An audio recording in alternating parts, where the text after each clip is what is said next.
नमस्कार बच्चों, आज हम कक्षा 10 विषय गणित प्रश्नावली 4.1 के सवाल नंबर दूसरे को हल करेंगे। तो देखिए क्या सवाल है हमारा। देखिए सवाल नंबर 2 है कि निम्न स्थितियों को द्विघात समीकरणों के रूप में निरूपित कीजिए। तो बच्चों इसमें इन स्थितियों को केवल निरूपित करना है द्विघात समीकरण के रूप में, हमें इसमें हल नहीं करना है। तो आइए देखते हैं एक एक करके सभी सवालों को।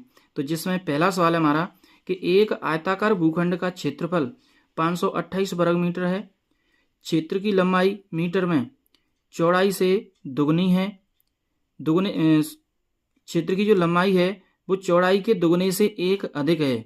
तो हमें भूखंड की लंबाई और चौड़ाई ज्ञात करनी है। तो इसका बच्चों हमें एक द्विघात समीकरण बनाना है। देखिए बच्चों, हमें इसमें भूखंड की लंबाई और चौड़ाई ज्ञात करनी है।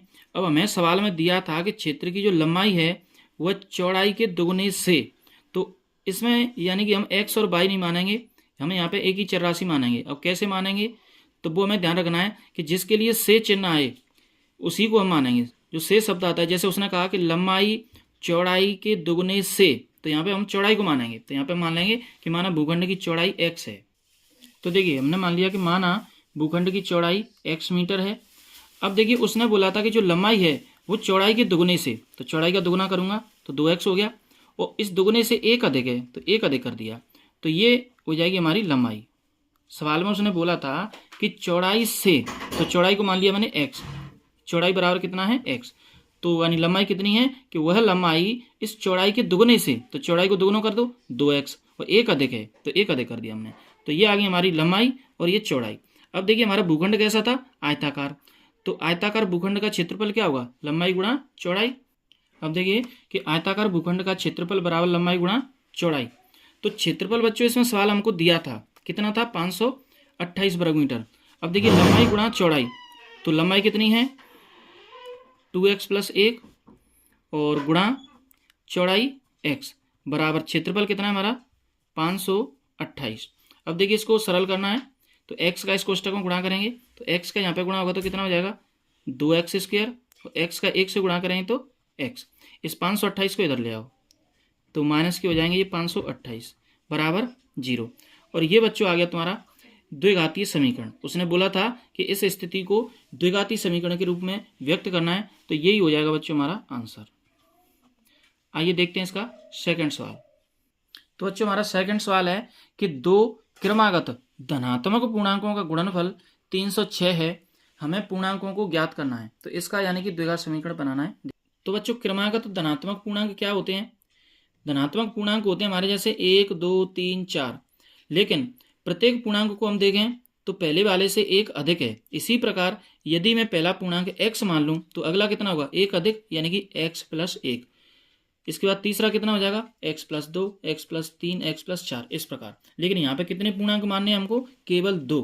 तो पहला मान लेंगे x, तो दूसरा हो जाएगा x + 1। आइए देखते हैं। तो बच्चों देखिए हमने मान लिया कि माना पहला धनात्मक पूर्णांक x है तथा दूसरा धनात्मक पूर्णांक x + 1 है। अब देखिए प्रश्नानुसार उसने क्या बोला था कि दो क्रमागत धनात्मक पूर्णांकों का गुणनफल, तो देखिए इनका हम गुणनफल कर देते हैं, तो x और गुणा x + 1, ये कर दिया हमने इनका गुणा। अब ये गुणनफल बच्चों सवाल में दिया था, कितना था 306। अब इनका गुणा कर देते हैं। देखो तो x का x से गुणा करेंगे तो x², और x का 1 से गुणा करेंगे तो x = x बराबर कितना है 306। अब इस 306 को ले आएंगे इधर, तो ये x² + x, और ये हो जाएगा माइनस का 306 बराबर 0। तो बच्चों ये हमारा द्विघातीय समीकरण बन गया और यही हमारा आंसर हो गया। ये जो स्थिति दे रखी थी उसका द्विघातीय समीकरण आया हमारा x² + x - 306 बराबर 0। आइए देखते हैं इसका अगला सवाल। तो देखिए बच्चों इसका तीसरा सवाल, रोहन की माँ उससे 26 वर्ष बड़ी है, उनकी आयु का गुणनफल अब से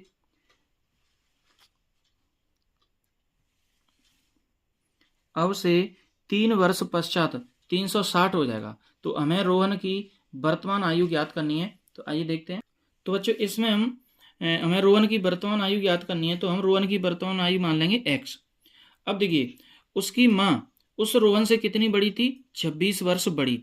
तो रोहन को यदि हम x मान लेंगे तो उसकी माँ की आयु कितनी हो जाएगी, उससे 26 अधिक, यानी कि x + 26। तो आइए देखते हैं, यहाँ पे लिखते हैं।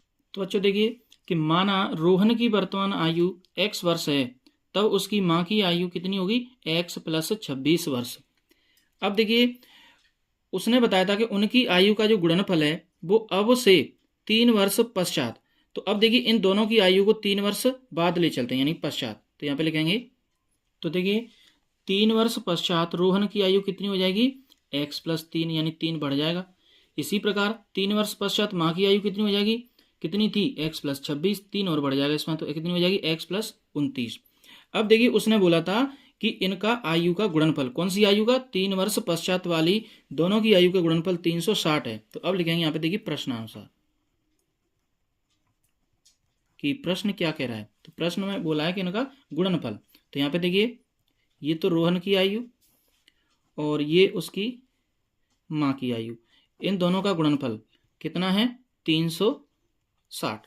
तो अब देखिए इसको थोड़ा सा सरल कर लेंगे, कैसे, देखो इसका इससे गुणा करना है, तो देखो x का x से गुणा करेंगे तो ये हो जाएगा x², x का 29 से गुणा करेंगे तो ये हो जाएगा 29x। अब देखिए 3 का x से करेंगे तो ये हो जाएगा 3x, और 3 का 29 से करेंगे तो ये हो जाएगा 29 3 87 बराबर 360। अब देखिए यहाँ से ये x², 29x और 3x ये हो जाएंगे 32x + 87, और ये 360 आ जाएगा इधर -360, तो बराबर रह गया 0। अब देखिए यहाँ से x² + 32x, अब देखो 360 में से ये 87 कम हो जाएंगे तो ये रह जाएंगे -273 और बराबर 0। तो इस प्रकार बच्चों ये आ गया हमारा द्विघातीय समीकरण, जो स्थिति दे रखी थी उसका द्विघातीय समीकरण, और यही हमारा आंसर है। तो इस प्रकार बच्चों हमने ये 3rd नंबर सवाल भी हल कर लिया। आइए देखते हैं इसका 4th नंबर सवाल। देखिए तो बच्चे देखिए इसका 4th नंबर सवाल क्या है कि एक रेलगाड़ी 4 से 80 किलोमीटर की दूरी समान चाल से तय करती है। यदि उसकी चाल 8 किलोमीटर प्रति घंटा कम हो तो वह उसी दूरी को तय करने में 3 घंटे अधिक लेती है। हमें रेलगाड़ी की चाल ज्ञात करनी है। तो देखिए तो बच्चों हमें सवाल में रेलगाड़ी की चाल ज्ञात करनी है। तो यहाँ पे मैं मान लेता हूँ कि माना रेलगाड़ी की चाल x किलोमीटर प्रति घंटा है। तो ये मान लिया हमने कि माना रेलगाड़ी की चाल x किलोमीटर प्रति घंटा है।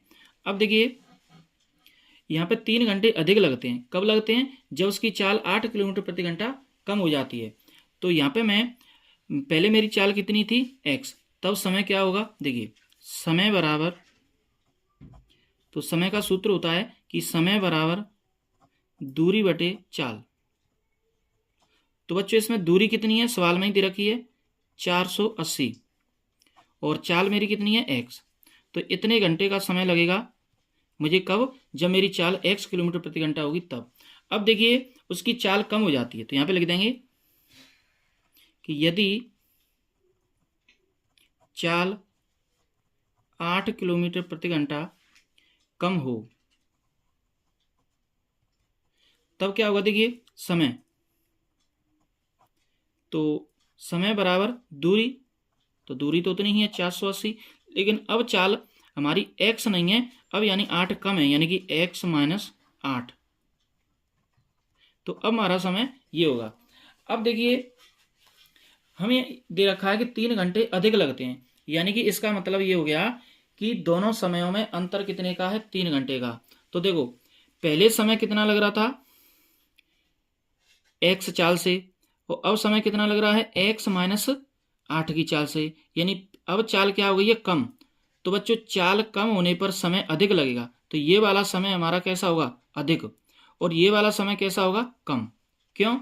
क्योंकि यहाँ पे चाल कम रह गई, चाल कम होगी तो समय अधिक होता है। तो ये वाला समय हम यहाँ पे रख लेंगे, देखिए 480 बटे x - 8, और एक समय हमारा ये था 480 बटे x, तो इन दोनों का अंतर कितना आ गया, 3।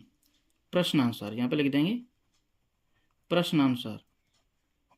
प्रश्न में उसने बोला है ये बात कि जब चाल उसकी 8 घंटे कम हो जाती है तो उसको समय यानी कि 3 घंटे अधिक लगता है। इसका मतलब ये हो गया कि 3 घंटे का अंतर आ गया उसके समय में। तो देखिए अब इसको कर लेंगे हम हल कैसे करेंगे, देखिए यहाँ से इसका हम लघुत्तम ले लेंगे। तो लघुत्तम कितना आएगा, एक्स इंटू एक्स माइनस 8। अब देखो x माइनस 8 से भाग देंगे इसमें तो ये x माइनस 8 कट जाएगा, x बार x बचेगा, x का ऊपर गुणा हो जाएगा तो ये हो जाएगा 480x माइनस। अब देखिए x का भाग देंगे नीचे तो x से ये वाली x कट जाएगी और ये x माइनस 8 का हो जाएगा ऊपर गुणा, x माइनस 8 का गुणा हो गया किससे 480 से, बराबर क्या चल रहा है देखिए 3, इसके नीचे मान लेंगे हम 1। अब देखिए ये 480 1 का गुणा करें तो ये पूरी की पूरी लाइन यहाँ पे आ जाएगी 480x माइनस 480 का इसमें गुणा कर रहे हैं तो ये जाएगा माइनस का 480x माइनस माइनस प्लस हो जाएगा ये, और 8 का गुणा होगा 480 से तो देखिए एक जीरो आ जाएगा, और 8 से ये 8 गुणा 8 करें तो 64, और 8 चौक 32 और 6 38, और 1 का गुणा कर देते ये लाइन पूरी आ गई, बराबर 3 का गुणा इधर हो जाएगा तो ये हो जाएगा 3x और x माइनस 8। अब देखिए 480 माइनस का और 480 प्लस का ये तो कट गया, तो इधर रह गया कितना 3840 बराबर 3x का इससे गुणा कर लेते हैं तो ये हो जाएगा 3x स्क्वायर माइनस 8 गुणा 3 करेंगे तो ये हो जाएगा 24x। अब देखिए इस 3840 को उधर ही ले जाते हैं तो वहाँ पहले से क्या रखा है 3x स्क्वायर माइनस 24x, और ये 3840 उधर जाएगा तो ये भी माइनस का हो जाएगा 3840, और एक साइड में रह जाएगा पूरा जीरो। तो बच्चों 3x square minus 24x minus 3840 बराबर 0, ये हमारा इस समस्या का क्या आ गया द्विघातीय समीकरण, और बच्चों यही हमारा क्या होगा आंसर। तो इस प्रकार बच्चों हमने 4.1 के सभी सवालों को हल कर लिया और 4.1 कंप्लीट हो चुका है। इसके बाद में 4.2 अगले वीडियो में देखेंगे। तो बच्चों वीडियो पसंद आए तो वीडियो को लाइक करें, शेयर करें और चैनल को सब्सक्राइब करें।